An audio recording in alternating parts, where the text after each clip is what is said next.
Okay, so Matt Allen, Crazy Eye Outdoors. What I was going to show today, and it's just, I mean, I'm not saying the other people are doing it wrong. They're not. They just everybody has their own way of rigging a brim buster.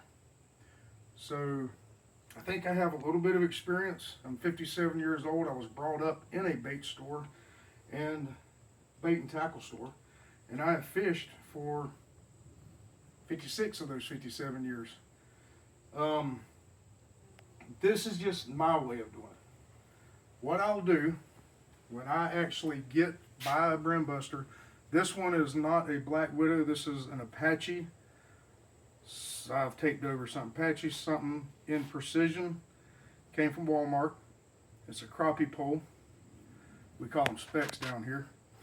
Anyway, so people have asked me, Matt, why do they have so much unneeded line? I mean, we just cut the line off and throw it away. No, don't do that. What you do is the eyelet, the eyelet down here on the end. This is where I have a little issue. People will tie off to that end piece right there. If you get a big fish, they'll snatch that right off. What I do is I'll run my line through here all the way down to where my string holders, for lack of a better word, are, and I'll tie off to this back one. And I'll take duct tape and run it around so it doesn't pull hard against that piece. Some good heavy duty duct tape. Now, I still had a lot of line left. So what I did, I went ahead and wrapped the line around to where I knew, give me just a second, I knew that I had right about where I wanted it. Granted, I could still undo another section of line and have my hook even further down if I want to. I could do, where I wrapped it around twice, I could probably get the hook all the way down to here. But I just like mine being a little bit higher up. So anyway, tie off to that, figure out what length you want your line to be at, then you can set it. If you want your line shorter, and I got the hook in me.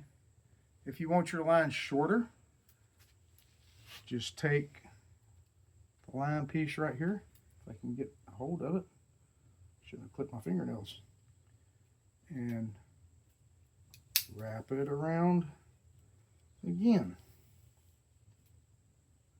So now my line's even shorter if I want it that way. Not necessarily how I would want it. Okay, that's why you have that extra line, so you can change the length of your line. Now people will go, oh, how's that going to work down on the end? If you could show the end, I'm going to pull against the string. So instead of being tied straight to the end, when I pull, a fish gets on it, you see the line here coming off from the back. Almost makes it look like a bow and arrow. You still have plenty of play right here. Even though it's still going to bend that, it's going to bend it anyway when you catch a fish. Anyway, so it just slides back through the loop when you're done, when you got the fish off. The other thing, not so much the big joint, but I still do it. I'll put Vaseline around that. I'll run it in and I'll just twist it. That way it doesn't get stuck. Normally the big one here and the next one don't get stuck out all the way. The one that you will have trouble with is this last joint. I've had so many brim buster poles that you can't do that with. So you couldn't put it all the way down together. To put it back, Vaseline, right? Put Vaseline on it. Put it back into configuration for fishing or for storing. Just let the thing go down. Wrap your line around. just like you would do any other way. And try not to get it caught in the bushes like I'm doing.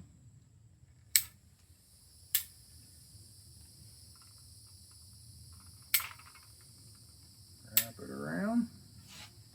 And it's just me, I like to hook these little hooks that they had, I got, that came with it. This line, cork, and hooks came with it. That's a little old guy. I just hook it back into my cork so it stays in place.